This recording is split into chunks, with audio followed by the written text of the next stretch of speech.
Nessa questão a gente vai analisar uma barra abandonada entre dois polos de ímã opostos. E a questão quer saber qual das extremidades vai apresentar um excesso de elétrons. Se a gente pensar na barra sendo abandonada num campo magnético desenhado em azul, a gente vai ver que ela vai ter inicialmente uma velocidade para baixo, uma velocidade que vai ser a velocidade com que ela vai começar a queda, e o campo magnético vai estar orientado perpendicularmente a essa velocidade. E pela regra do tapa a gente pode determinar qual que é o sentido da força magnética que vai atuar sobre esse fio. Utilizando a regra do tapa, a gente vai ver que a força magnética vai agir na direção, vai agir de B para A. Ou seja, se esse lado aqui for o lado B e esse aqui o lado A, a força magnética vai estar agindo nesse sentido. Sendo a força magnética orientada nesse sentido, a extremidade A vai ficar então com um excesso de elétrons e a extremidade B com um excesso de prótons. Então na extremidade A vai ter carga negativa e na extremidade B carga positiva, ok?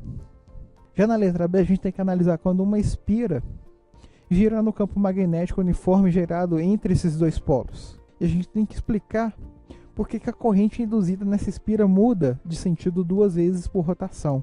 Bom, se a gente analisar aqui o fluxo magnético que atravessa a superfície dessa espira, a gente vai ter que o fluxo vai ser igual ao valor do campo magnético vezes a área da espira vezes o cosseno do ângulo entre eles. Bom, se a gente analisar então a partir dessa expressão, a gente vai ver que o campo magnético e a área permanecem constantes. Bom, se a gente analisar por essa expressão aqui, a gente vai ver que o campo magnético e a área permanecem constantes. Logo, a variação da corrente vai ser dada pelo cosseno de θ, que varia entre o valor máximo e mínimo algumas vezes. Que durante uma rotação, que equivale a 360 graus, passa por pontos de máximos e mínimos. Vamos analisar isso aqui numa tabela, onde a gente vai colocar de um lado aqui o valor do ângulo θ e aqui o valor do fluxo magnético. Então, quando o ângulo for zero, o cosseno de θ vai ser zero e o fluxo também vai ser zero. Já quando o ângulo for 90 graus, o cosseno de θ vai ser máximo e o fluxo vai equivaler a B vezes A. Quando θ for igual a 90 graus, o cosseno de θ vai valer 1 e o fluxo vai ser máximo, ou seja, vai ser igual a B vezes A. Já quando θ passar a valer 180 graus, o cosseno de θ volta a zero, logo o fluxo também volta a zero. Quando θ for igual a 270 graus, o cosseno de θ vai ser máximo, só que porém com um sinal negativo, vai ser menos 1. Então o fluxo vai ser menos B sobre A. B vai ser menos B vezes A. E quando θ for igual a 360 graus, o cosseno de θ volta a ser zero e o fluxo volta a ser zero.